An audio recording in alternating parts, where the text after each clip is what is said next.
आज मैं आपके सामने कोई एजुकेशनल वीडियो नहीं लेके आया हूं, एक लेजेंड को लेके आया हूं। लेजेंड जो कहा जाए इंडिया के इकोनॉमिकल ग्रोथ, इंडिया के पॉलिटिकल ग्रोथ और इंडिया के सोशल ग्रोथ के बिल्कुल नजदीक से नहीं, बिल्कुल साथ नहीं, अपने हाथ में लेकर देखा है।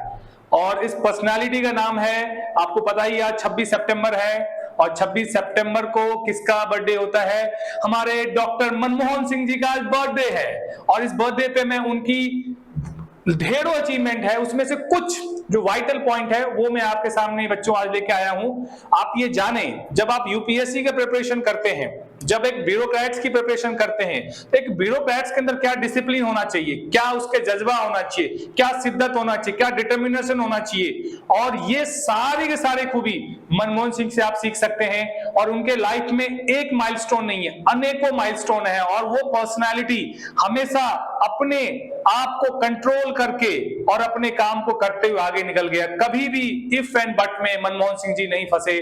और मनमोहन सिंह के बारे में कहा जाता है ये साइलेंट वर्कर रहे हैं, और अपने लाइफ में उन्होंने जो भी काम किया उनको उन्होंने ज्यादा एक्सप्लोर करने की कोशिश नहीं की। जो मौका मिला उन पे वो उन्होंने चौका दबा के लगाया।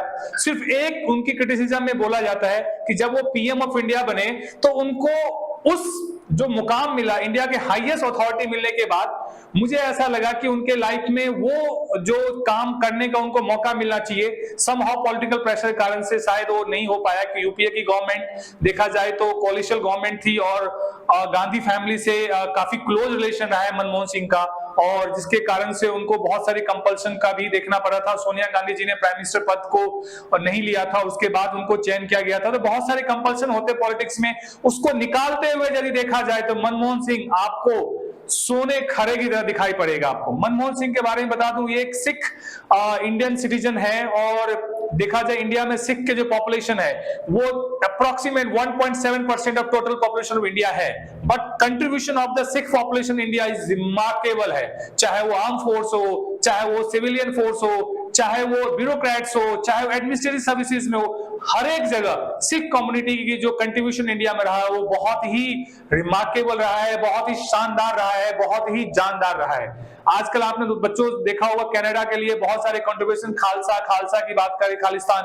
मुझे ऐसा कहीं से भी शक नजर नहीं आता कि मेरी परवरिश पंजाब में हुई है, मैं पंजाब में पला बड़ा हूं, और मैं सिख कॉम को बहुत नजदीक से जानता हूं, और मुझे पर्सनली सिख जो रिलीजन है उस पर काफी बिलीव है। मैं बताऊं कि सिख कम्युनिटी की जो देखा जाए जो डेवलपमेंट ऑफ इंडिया है, जो ग्रोथ ऑफ इंडिया है, उसमें बहुत बड़ा कंट्रीब्यूशन है। और आजकल जो मैं आप देखता हूं कि खालिस्तान के लेके जो यूरोपियन कंट्री है, जैसे कनाडा है, अमेरिका है, इंग्लैंड है, ऑस्ट्रेलिया है, ऐसी कंट्रियां जो है उसमें काफी ज्यादा ये लोग इनवाइट कर रहे हैं, दे सपोर्ट इन देम। तो ये मुझे बहुत बुरा लगता है कि इसमें मैं मानता हूं बहुत ही कम, लेस देन 1% सिख जो है वो इन्वॉल्व होगा इस तरह के कामों में, और वो काफी ज्यादा इंडिया को हर्ट करता है और इंडियन सेंटीमेंट को बहुत नुकसान पहुंचाता है। कि इंडिया आजकल देखा जाए तो ग्लोबल सुपर पावर है, ऑलमोस्ट 4th इकोनॉमी है, वैसे तो 5th कहलाती है, 4th पे आने वाली इकोनॉमी है, 5 ट्रिलियन के क्लोज जा रही है। तो इस तरह से इतना रैपिड ग्रोथ है, 7.8 के आसपास जीडीपी ग्रोथ है। आईएमएफ का, वर्ल्ड बैंक का, जितने भी रेटिंग एजेंसी है या इकोनॉमिकल न्यूट्रल ऑर्गेनाइजेशन है, वो सब इंडिया के ग्रोथ को लेके काफी ज्यादा पॉजिटिव है, और इंडिया काफी अच्छा कर रही है। वर्ल्ड में सबसे बड़ा मार्केट है, 140 करोड़ की पॉपुलेशन है, इंफ्रास्ट्रक्चर काफी अच्छा हो रहा है, एजुकेशन काफी ग्रो हो गया है, इंटरनेट बहुत अच्छी मिल रही है। तो ये अनेकों बेनिफिट्स है। फिर भी एक जो पता नहीं किस माइंडसेट के लोग हैं जो खालिस्तान मुहिम को सपोर्ट कर रहे हैं और उसको आगे लेके आना चाहते हैं, जो कभी इंडिया में रहा ही नहीं, जिसका कोई रेलेवेंसी नहीं रहा, उसको लेके बात करते हैं। ऑल्दो मैं इस चीजों को सिर्फ साइडलाइन ही बताना चाहता हूं, इसलिए मैंने डिस्कस किया बिकॉज आज एक ग्रेट सिख जिन्होंने इंडिया को एक पुअर कंट्री से एक डेवलप नेशन के तरफ लेके गया है उसमें, और उस जर्नी में वो बंदा शुरुआत से लेके लास्ट तक एक सभी चीजों को अपने हाथों से करते हुए, देखते हुए, आगे अब अपनी कंट्री को आगे बढ़ाते हुए नजर आया है। और उसी एक मास्टरमाइंड पर्सन का बर्थडे है, उनका नाम है डॉक्टर मनमोहन सिंह, और इनका बर्थडे 26 सितंबर 1932 माना जाता है।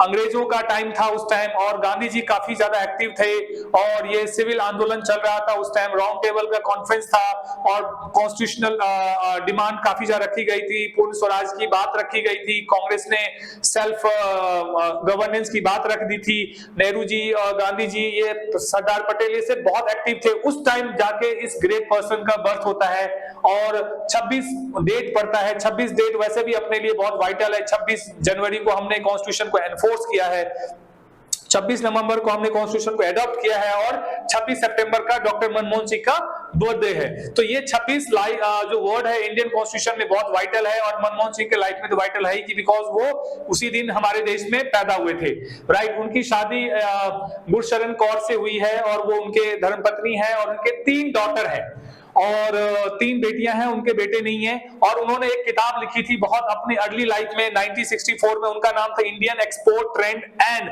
Prospect for the self sustain growth. और इन्होंने सेल्फ सस्टेन ग्रोथ की जो फाउंडेशन रखी थी मनमोहन सिंह ने, जब वो फाइनेंस मिनिस्टर बने थे, तो तब उन्होंने एलपीजी एक प्रोग्राम लेके आया था, लिबरलाइजेशन, ग्लोबलाइजेशन एंड प्राइवेटाइजेशन। तो उन्होंने उसके जो उनका माइंडसेट था वो उनकी बुक से झलकता था, सस्टेन डेवलपमेंट। उसके बाद उन्होंने इंडिया की जो मिक्स इकोनॉमी की पैरामीटर है उसको उन्होंने ओपन अप किया। इंडिया एक सोशलिस्ट इकोनॉमी से मिक्स्ड इकोनॉमी की तरफ मूव ऑन किया, और 90 वो जो दौर था वो मनमोहन सिंह के लाइफ में बहुत ही वाइटल दौर माना जाता है, और वाइटल माइलस्टोन माना जाता है। अब हम बात करते हैं मनमोहन सिंह के अचीवमेंट में, जो भी एक रिमार्केबल अचीवमेंट उनके लाइफ में रहा है, वर्क एक्सपीरियंस, उन्होंने वाइटल पोजीशन पे कहां कहां काम किया। उन्होंने तो वैसे वाइटल पोजीशन में बहुत जगह काम किया, कुछ उसमें से मैं अपने हिसाब से चुन के लेके आया हूं। एक पहला वाइटल पोजीशन, वो इंडिया के पीएम बने थे 22 मई 2004 को, जब सोनिया गांधी जी ने पीएम बनने से इनकार कर दिया, तो मनमोहन सिंह को सिलेक्ट किया गया, और मनमोहन सिंह जी उसके बाद इंडिया के प्राइम मिनिस्टर 10 साल तक रहे। और ये कहा जाता है कि नॉन गांधी फैमिली और जो अदर नॉन फैमिली रहे हैं, other than Gandhi family, Manmohan Singh एक ऐसे प्राइम मिनिस्टर रहे हैं जिन्होंने 10 साल अपने प्राइम मिनिस्टर पोजीशन को डिलीवर किया है, और उनको होल्ड किया है उन्होंने। और उसके बाद मनमोहन सिंह के जाने के बाद अभी के जो प्राइम मिनिस्टर क्या कहते हैं, नरेंद्र मोदी जी अब तक बने हुए हैं, और ये मनमोहन सिंह के जो जाने के बाद ही वो प्राइम मिनिस्टर ऑफ इंडिया बने, राइट। फिर देखा जाए तो मार्च 21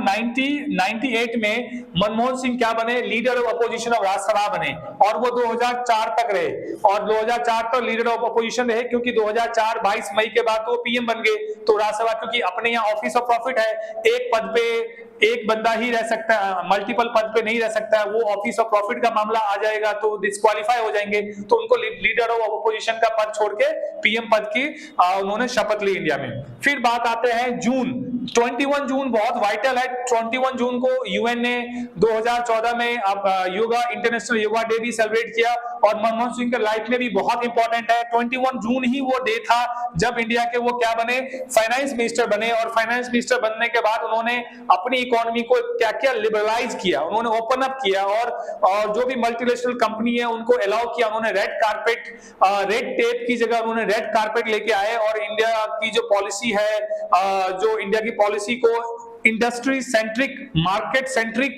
उन्होंने बनाया, जिसके कारण से हमारी जो बैलेंस ऑफ पेमेंट की प्रॉब्लम हुई थी, आईएमएफ के साथ हमें लोन लेना पड़ा था, बीओपी की जो प्रॉब्लम थी उसको उन्होंने शॉर्ट आउट किया, फॉरेन रिजर्व को बढ़ाने में मदद की। ये सारा पॉसिबल उन्होंने कब की, जब उन्होंने एलपीजी पॉलिसी को इंडिया के अंदर लागू किया। उसको बोलते हैं liberalisation, privatisation and globalisation.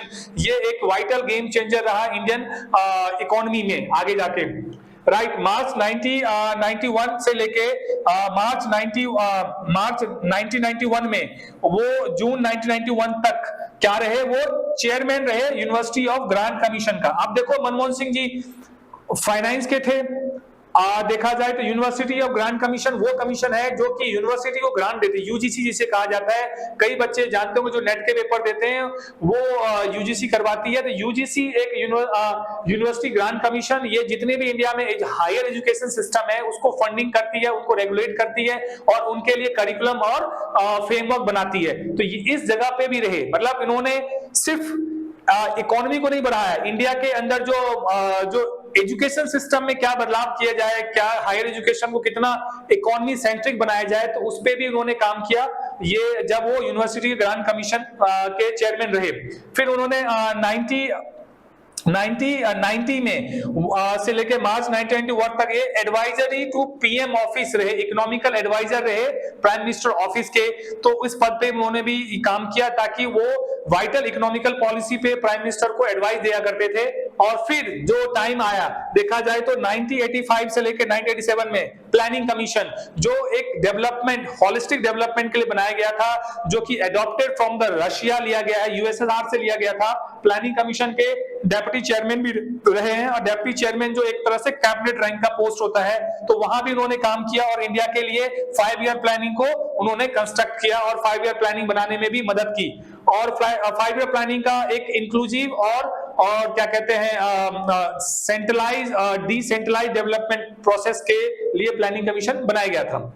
Next आता है 1982 से लेके 1985 तक वो आरबीआई के गवर्नर रहे। आपको पता है जब आरबीआई गवर्नर होते हैं तो आईएमएफ हो, वर्ल्ड बैंक हो, ऐसे जो इंटरनेशनल इकोनॉमिकल इंस्टीट्यूशन है उनमें भी ये कई मीटिंगों में पार्टिसिपेट करते थे, एज ए गवर्नर जाते थे, एज ए डायरेक्टर जाते थे। तो ये सारी फैसिलिटी उनको कब मिली? जब वो आरबीआई गवर्नर रहे। और आरबीआई गवर्नर का सब देखा जाए 2016 से पहले बहुत बड़ा रोल हुआ करता था, बिकॉज आरबीआई का काम क्या है? इन्फ्लेशन एंड ग्रोथ को मेंटेन करना। तो इन्फ्लेशन को कंट्रोल करने के लिए जो आरबीआई रेपो रेट पॉलिसी लेके आती है, एमपीसी पॉलिसी से कहते हैं, तो एमपीसी पॉलिसी को डिजाइन करना, कैलिब्रेट करना और उसको हैंडल करना, ये सारे काम मनमोहन सिंह देख चुके हैं। और आरबीआई का इकोनॉमी ग्रोथ में और इन्फ्लेशन कंट्रोल में बहुत बड़ा रोल है। तो देखा जाए मनमोहन सिंह की जर्नी मैंने आपको मुख्य रूप से बताई है।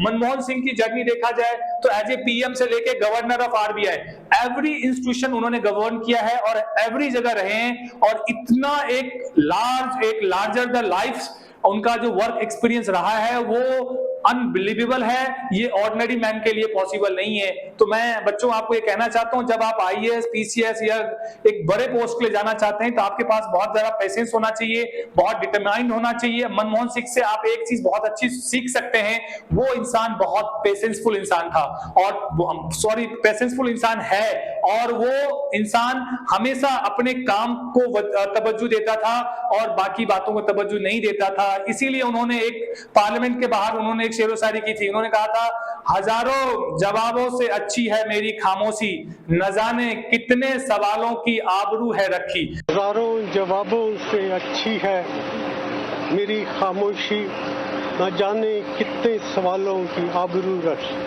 ये उन्हीं के शब्द है मनमोहन सिंह के। इस शेर व शायरी से मैं उनको उनकी जीवनी को जो उन्होंने अचीव किया है उनको मैं काफी एक रिमार्केबल अचीवमेंट मानता हूं। और इसी शेर व शायरी से मैं उनकी आज बर्थडे को मैं विशिंग के साथ सेलिब्रेट करना चाहता हूं। मैं एक बार फिर कहना चाहता हूं, happy birthday doctor Manmohan Singh ji. आप बहुत लंबे जिए और जिए। इंडिया को जो ग्रोथ में आपने हेल्प किया, आपकी कंट्रीब्यूशन इंडिया हमेशा आपको याद रखेगी। थैंक यू वेरी मच बच्चों, इस लेक्चर को सुनने के लिए बहुत बहुत धन्यवाद।